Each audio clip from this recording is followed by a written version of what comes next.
নমস্কার। আধ্যাত্মিকতায় সৌভাগ্য ও সমৃদ্ধিতে আপনাদের আরো আরেকবার স্বাগত জানাই। আপনারা দেখছেন আধ্যাত্মিকতায় সৌভাগ্য ও সমৃদ্ধি। সঙ্গে প্রণাম টিভি এবং আমাদের জয়িত্রী টিভির যৌথ প্রয়াসে এই অনুষ্ঠান। আপনারা জানেন আমরা করি ভারতবর্ষ তথা বাংলার মন্দির। আমরা আধ্যাত্মবাদের চেতনাকে আরো ভালোভাবে আপনাদের কাছে পৌঁছে দিতে চাই। একটা ছোট্ট গল্প বলি আপনাদের। জঙ্গল দিয়ে শোনা যেত ঠন ঠন ঠন ঠন এক আওয়াজ। এই ঠন ঠন ঠন ঠন আওয়াজ থেকে শুরু হলো এক নতুন পথ চলা। জায়গার নাম হয়ে গেল ঠনঠনিয়া। সেই সুদূর কামার পুকুর থেকে এক বালক শ্রী গদাধর চট্টোপাধ্যায় অর্থাৎ ঠাকুর শ্রী শ্রী রামকৃষ্ণদেব, তিনি এসে মাকে গান শোনাতেন। যখন তিনি সিদ্ধ পুরুষ হলেন, শ্রী শ্রী রামকৃষ্ণ পরমহংসদেব দক্ষিণেশ্বরে, তারপরেও উনি এসে মাকে গান শুনিয়েছেন। এছাড়াও এখানে বহু কীর্তি এবং এই মন্দিরের ইতিহাস নিয়ে অনেক কিছু আমাদের আজকে জেনে নিতে হবে। আপনারা জানেন আমাদের অনুষ্ঠান চলছে সৌভাগ্য ও সমৃদ্ধি। আমরা মন্দিরের এক বিশেষ মানুষকে পেয়েছি, তাই তাকে আগে স্বাগত জানাবো। আমাদের অনুষ্ঠানে সৌভাগ্য ও সমৃদ্ধিতে আপনাকে স্বাগত জানাই। যদি এই মন্দিরের ইতিহাস সম্বন্ধে কিছু আমাদের বলেন। আমাদের মন্দির ৩০০ বছরেরও বেশি সময় পুরনো। উদয়নারায়ণ ব্রহ্মচারী বলে একজন তন্ত্র সাধক এই স্থানে তন্ত্র সাধনা করতেন। সেই পঞ্চমুণ্ডির আসন এবং ঘট একই রয়েছে। উনি এখানে তন্ত্র সাধনা করে সিদ্ধি লাভ করেন।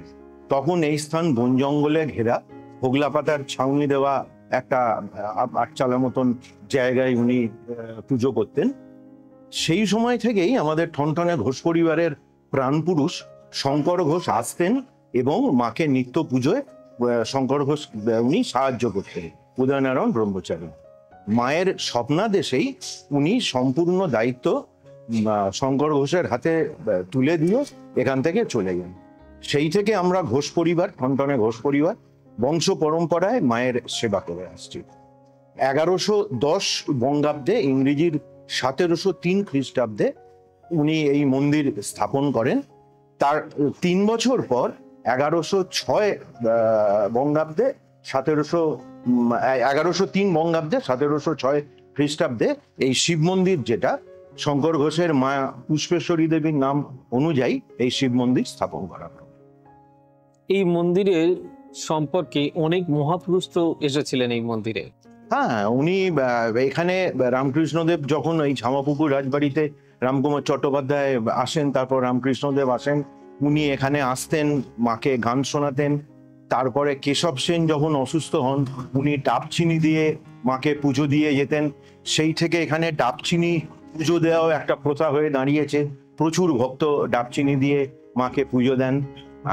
তারপরেতে রামপ্রসাদ সেনও আসতেন, মাকে গান শোনাতেন এবং অনেক বড় মনীষীরাও আসতেন, এসে মায়ের পুজো দিয়ে যেতেন বা মায়ের কাছে আসতেন। আমরা আছি সেই বিখ্যাত ঠনঠনিয়া কালী মন্দিরে।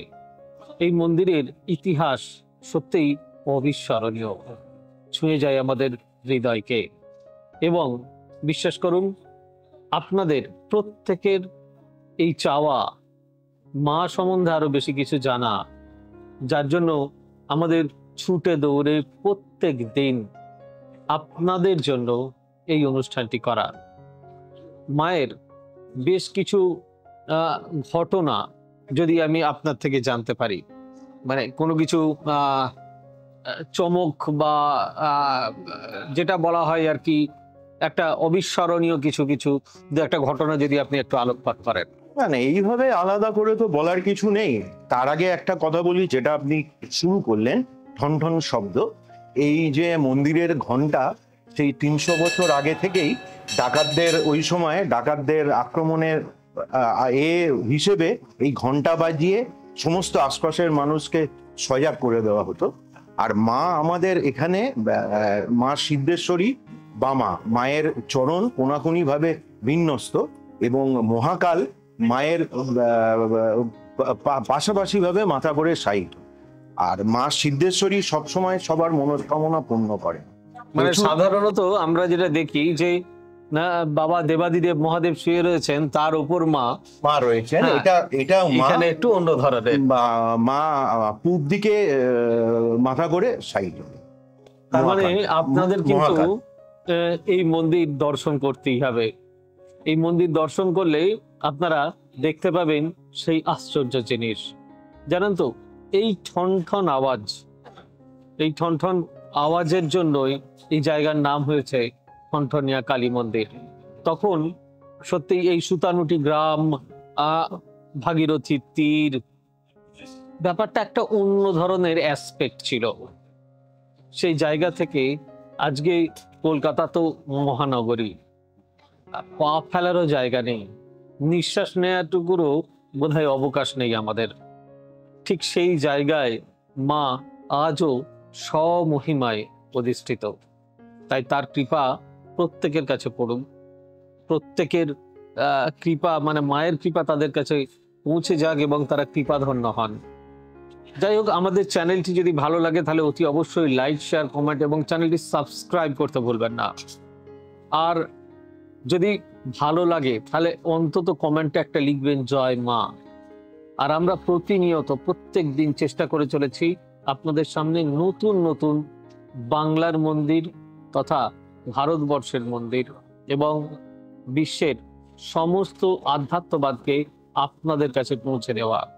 আমরা কি করি, কখনো কোনো বিপদে পড়লে মায়ের কাছে আসি, এসে বলি যে আমার এই কাজটা হয়ে গেলে তোমাকে আমি এটা দেবো, মানত করা যাকে বলে। কিন্তু বলুন তো, তিনিই তো জগতের অধিষ্ঠাত্রী, তিনিই তো জগতের কর্ত্রী। তো এই কর্ত্রীকে আমরা কি দেব? যেটা দেওয়া যায় তার নাম হচ্ছে প্রচুর ভক্তি। যদি মন থেকে আপনি ভক্তি দিয়ে কিছু করতে চান তাহলে দেখবেন তার ফল আপনি হাতে নাতে পাচ্ছেন। যাই হোক, আজকে আর বিশেষ কিছু বলার নেই। আপনার যদি আরো কিছু বলার থাকে মন্দির সম্বন্ধে যদি একটু বলেন। মন্দির সম্পর্কে আর একটা জিনিস আমি বলতে চাই। আমাদেরই মন্দিরের পূর্বপুরুষ বা আমাদেরই মন্দিরের একজন সদস্য সুবোধ ঘোষ, যিনি খোকা মহারাজ নামে পরিচিত। খোকা মহারাজের নাম তো অনেক, উনি ঠাকুরের কাছে, রামকৃষ্ণ দেবের কাছে দীক্ষা নেন। 14 বছর বয়সে গৃহত্যাগ করে সন্ন্যাসী হয়ে দক্ষিণেশ্বরে চলে যান। ঠাকুর নিজে ওনাকে দীক্ষা দেন। মা শ্রীমা ওনার নাম রেখেছিলেন খোকা, সব থেকে কনিষ্ঠতম সদস্য ছিলেন বলে খোকা মহারাজ আমাদের ঘোষ পরিবারের সদস্য। মানে আপনাদেরও সত্যি পরম সৌভাগ্য নিশ্চয়ই, যে মায়ের কৃপা, নিশ্চয়ই ঠাকুরের কৃপা, ঠাকুর শ্রী শ্রী রামকৃষ্ণ দেবের। কারণ তিনি তো কোনো মানুষ ছিলেন না, তিনি অবতার ছিলেন। তো তার কৃপা আপনাদের পরিবারে পড়েছে মানে সত্যিই আপনারা ধন্য। যাই হোক, আপনারা স্বয়ং শ্রী শ্রী ঠাকুর রামকৃষ্ণ দেবের কৃপা পেয়েছেন, কৃপা পেয়েছেন আপনাদের পরিবার। তাই আপনারাও সত্যিই নিশ্চয়ই পুণ্যবান কোনো পরিবার। তা না হলে এই ভালোবাসা, এই আশীর্বাদ এতটুকু জোটে না। ঈশ্বরের কাছে কামনা করি আপনাদের উত্তরোত্তর ভালো হোক, আপনারা সুস্থ থাকুন এবং মায়ের কৃপা লাভ করুন। সকলে ভালো থাকুন। দেখা হচ্ছে আবার আগামী পর্বে। God bless you. Bye bye. নমস্কার। জয় মা কালী। এবার থেকে সব্যসাচী ব্যানার্জিকে পাওয়া আরো সহজ। আপনারা অনলাইন বুকিং করতে পারেন একটা সুন্দর নাম্বার দিয়ে, 9734454545। আপনারা পাবেন ফেসবুক, ইউটিউব এবং ইনস্টাগ্রামে। আপনাদের চোখ থাকুক সৌভাগ্য ও সমৃদ্ধিতে। চোখ রাখতে পারেন আমার ওয়েবসাইটে www.astrosabbyasachi.com।